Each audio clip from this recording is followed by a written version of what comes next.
Ambisi pasti membunuh suatu hubungan.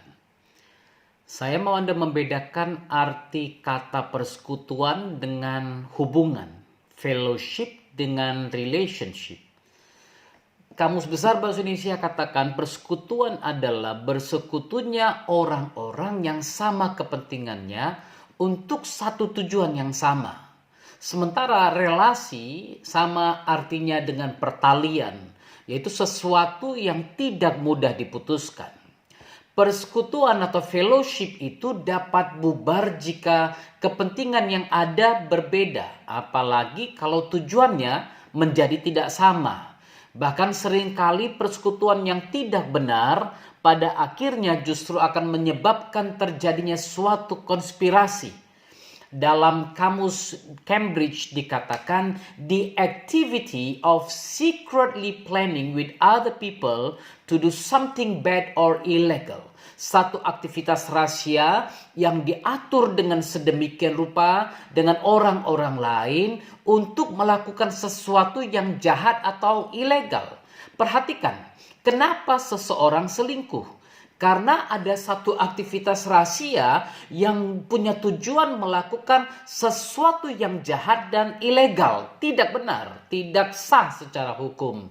Sama halnya dengan perpecahan kelompok, agama, dan lain-lain. Kenapa terjadi konspirasi? Karena ada sesuatu rahasia yang dilakukan dengan tujuan intention of bad, ya, tujuan yang jahat dan ilegal. Tapi relasi, saudara perhatikan, tidak akan pernah bubar hanya karena punya kepentingan yang berbeda. Sebab tujuannya pasti sama. Jadi artinya kepentingan boleh berbeda, tapi kalau tujuannya sama, maka relasi akan tetap bertahan.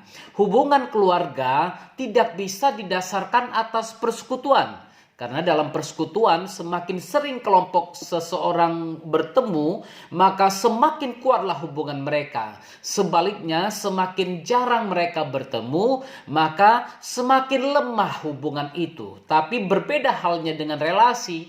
Dalam relasi, walaupun tingkat pertemuannya tidak sering, namun itu tidak akan memutuskan suatu hubungan. Seperti halnya hubungan suami dan istri. Ada suami dan istri yang karena keadaan terpaksa harus berpisah sementara waktu, atau seorang anak yang karena kuliah atau sekolah terpaksa harus berangkat ke kota lain. Jarangnya pertemuan tersebut tidak dapat memutuskan hubungan kekeluargaan itu. Kapan relasi akan hancur, saudara? Mungkin Anda bertanya begitu. Relasi dapat hancur ketika ambisi mengalahkan relasi tersebut. Contohnya, jika seorang suami punya ambisi terlalu kuat untuk menjadi kaya, atau demikian juga dengan istri, ambisinya terlalu kuat menjadi kaya sehingga dia bekerja tanpa memikirkan keluarganya lagi, suatu saat dia akan sadar bahwa mungkin saja dia berhasil mencapai tujuannya untuk menjadi kaya, tapi dia akan kehilangan keluarganya. Anak-anak akan semakin bertambah besar dan mereka akan kehilangan waktu-waktu yang berharga dalam hubungan tersebut. Sehingga hubungan yang ada menjadi sebatas sebutan saja. Oh, dia bapakku, dia ibuku, dia ayahku, dan sebagainya. Atau dia istriku, dia suamiku. Tapi saudara, ada waktunya nanti di mana sang ayah atau ibu menjadi tua. Maka anak-anak akan berpikir apa? Cukup menyediakan seorang pengasuh bagi orang tuanya, cukup menyediakan rumah bagi orang tuanya, dan lain-lain yang dibutuhkan oleh orang tuanya. Maka semuanya akan jadi baik. Karena apa? Apa yang kita tabur akan kita tuai.